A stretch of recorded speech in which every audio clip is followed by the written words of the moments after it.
Hello everyone, good morning सभी को। और जैसा कि आप सभी लोगों को पता है, मैंने कल बताया था कि नेट की इशू की वजह से हम क्या है कि जो इंग्लिश का एनालिसिस है ऑल शिफ्ट का, उसको अपलोड नहीं कर पाए थे।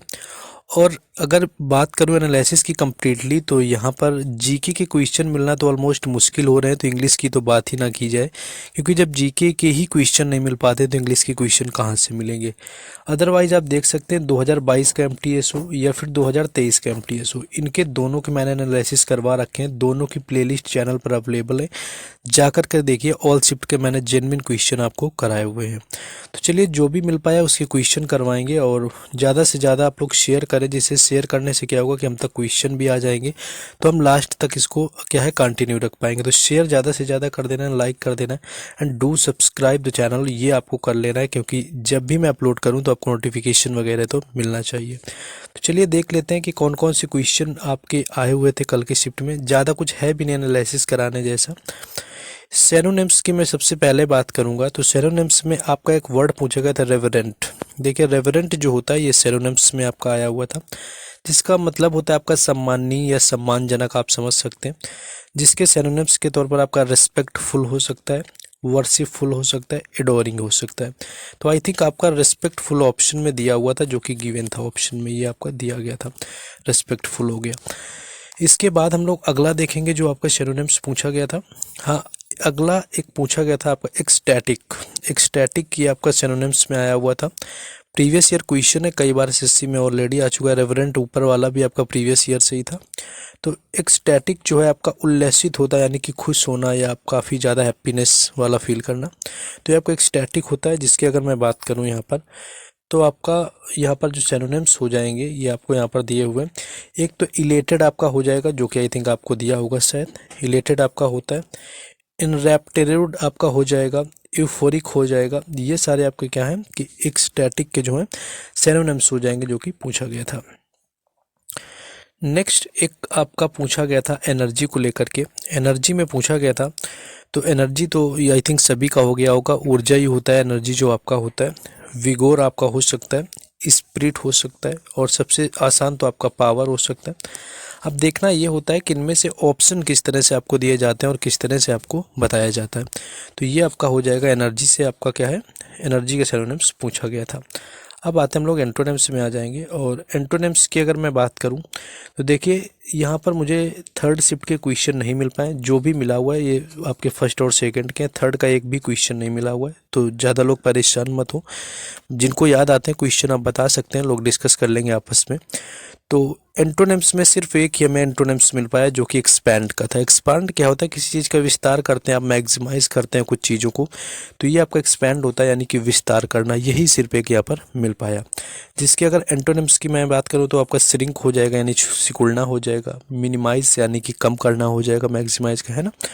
और ये आपका कंडेंस हो जाएगा, यानी किसी को कम करना, मिनिमाइज कर देना या श्रिंक कर देना। ये आपका क्या होता है, एक्सपैंड का होता है, जो कि आपका एंटोनिम्स। तो ये पूछा गया था।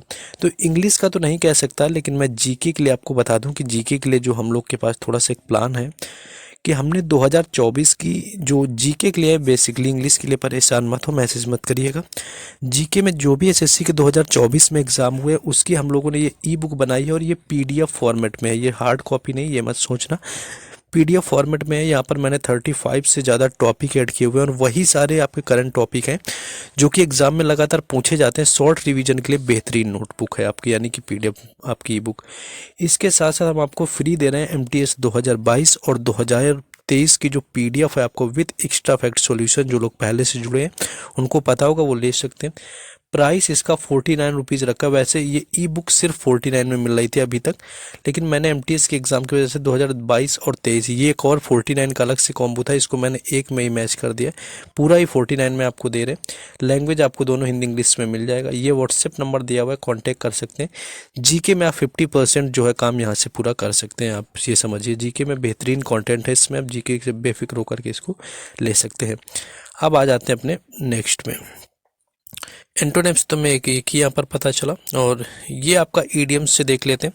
ईडियम्स से आपका था वॉक ऑन द केक या केक वॉक, यहाँ पर आपका आया हुआ था केक वॉक है, ये वॉक लाइक अ केक। तो केक वॉक से क्वेश्चन आया हुआ था, सुनने से लग रहा है केक वॉक। तो something that is very easy to do और अचीव, यानी कि कुछ ऐसा हो जो बहुत आसान हो करने के लिए या अचीव करने के लिए, वो क्या होता है आपका ईजी वॉक होता है, यानी केक वॉक होता है, जो कि आपका पूछा गया था। एक आपका हरकुलियन टास्क से आया हुआ था, प्रीवियस ईयर है और इंटरमीडिएट वगैरह में भी इसको आपने पढ़ रखा होगा। तो हरकुलियन टास्क नाम से ही पता चल रहा है कुछ ऐसा टास्क होना, a task that is extremely difficult और requires a tremendous amounts of strength और इफर्ट, यानी कि कुछ ऐसा काम कठिन सा होना जिसके लिए आपको स्पेशल क्या है कि आपको tremendous effect amount of strength चाहिए, यानी कि स्ट्रेंथ बहुत चाहिए इसके अंदर, या आपको इफर्ट बहुत लगाने पड़ते हैं। आप ये समझ सकते हैं डिफ़िकल्ट टास्क एक तरह से आप समझ सकते हैं ना। तो ये हरकुलियन टास्क तो आप वैसे भी देख के भी थोड़ा आइडिया भी लगाते तो आपका हो सकता था। नेक्स्ट ये भी रिपीटेड है कई बार का, रीड बिटवीन द लाइन, यानी कि आप लाइन के बीच में पढ़ते हैं, यानी कि क्या पढ़ते हैं आप, हिडन मीनिंग, यानी कि जो आपको जो वहाँ पर हिडन मीनिंग वगैरह उसको भी आप पढ़ लेते हैं। तो इसको हम बोलते हैं रीड बिटवीन द लाइन, यानी कि टू अंडरस्टैंड और infer a meaning that is आपका इम्प्लाइड और हिडन, यानी कुछ ऐसी मतलब है जिनको छुपाया गया है या इम्प्लाइड और हिडन किया गया है, तो इनको आप क्या करते हैं एक्सप्लिसिटली आप स्टेट करते हैं, यानी कि उनको समझ जाते हैं, उनको अंडरस्टैंड करना है ना। तो रीड बिटवीन द लाइन यानी बिल्कुल लाइन के बीच से आप पढ़ लेना। तो ये आपका एक पूछा गया था। एक आपका पूछा गया था 9 डेज वंडर। अब 9 डेज वंडर आपको पता है कि वैसे भी आपने सुना होगा 4 दिन की चांदनी जिसको बोलते हैं, 4 दिन की चांदनी होना, यानी कि something that attracts great interest, यानी कि जो काफ़ी अट्रैक्ट करती है चीज़ों की, फॉर अ शॉर्ट वाइल, यानी कि कुछ समय के लिए, for a short while but is then forgotten, यानी कि कुछ समय के लिए तो कोई चीज़ बहुत अट्रैक्ट करती है लेकिन इसके बाद में क्या है कि इसको भूल जाते हैं लोग। तो ये आपका होता है 9 डेज वंडर, यानी कि जिसको हम 4 दिन की चांदनी बोलते हैं। तो ये एक इडियम्स पूछा गया था आपका। देखिए हर अपडेट आपको मिलेगी टेलीग्राम चैनल और व्हाट्सएप चैनल पर, उनके भी लिंक आपको डिस्क्रिप्शन में मैंने दे दिए, जुड़ जाना है। शो द वाइट फीदर होता है, क्या होता है, कायरता दिखाना, शो द वाइट फीदर, ये आपका इडियम आया हुआ था।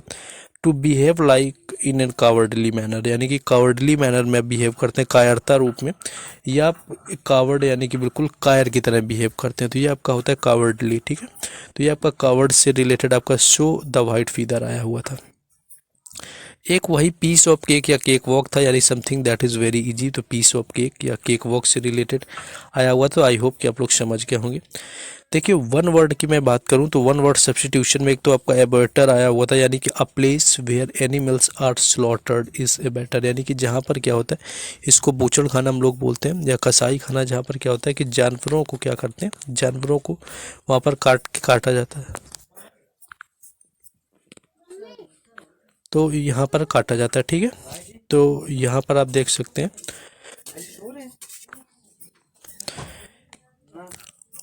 एक आपका मिला हुआ था, एक आपका यहाँ पर मिला हुआ था, एक अनब्रेकेबल कुछ करके आया हुआ था, एग्जैक्ट पता नहीं चल पाया क्या ओवीएस है, यानी कि ओडब्ल्यूएस, यानी कि एक ऐसे ही पता चला अनब्रेकेबल था, एग्जैक्ट यहाँ पर नहीं पता है।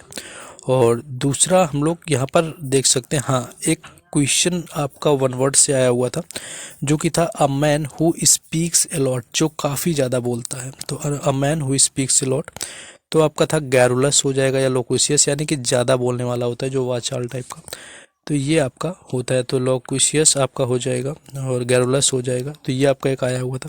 हाँ इस स्पेलिंग एरर की मैं बात करूँ तो स्पेलिंग एरर में क्या था यहाँ पर, तो एक तो सक्सेस का स्पेलिंग एरर था, सेपरेट का पूछा गया था, अपीयर्स का पूछा गया था, कम्युनिटी का पूछा गया था। तो ये 4 जो है स्पेलिंग एरर यहाँ पर देखने को मिली हुई थी, एक सक्सेस का था, एक सेपरेट का था, एक अपीयर्स का था और एक क्या था, कम्युनिटी का था। तो ये 4 स्पेलिंग एरर्स, यानी कि इस पर मोस्टली फोकस कर लेना, स्पेलिंग एरर्स पर जो कि पूछा जाता है ऑलमोस्ट, तो स्पेलिंग एरर्स पर ये आपका आया हुआ था। और अदर में कुछ वैसा नहीं मिल पाया यहाँ पर मैं देखूँ। आई थिंक हिमाचल प्रदेश के आगे आर्टिकल लगा हुआ था, जो कि आप सभी को पता होना चाहिए कि प्रॉपर नाउन के आगे क्या होता है कि आर्टिकल नहीं लगा होता है। तो प्रॉपर नाउन के आगे आर्टिकल नहीं लगा होता है, तो यही आपका आया हुआ था। बाकी जिनका एग्ज़ाम था वो लोग मोस्टली और शेयर कर देंगे क्वेश्चन, जिससे कि मिल पाएगा तो आगे भी करा देंगे, नहीं तो बाकी वैसे भी इसको क्लोज ही करना है। बाकी मिलते हैं फर्स्ट शिफ्ट, आज आपका जो है 1 अक्टूबर में जो है एनालिसिस होगा यहाँ पर जीके का। बाकी मिलते हैं उस वाले वीडियो में, तब तक वीडियो को शेयर करें, ज़्यादा से ज़्यादा लाइक करें and do subscribe the channel. Thank you.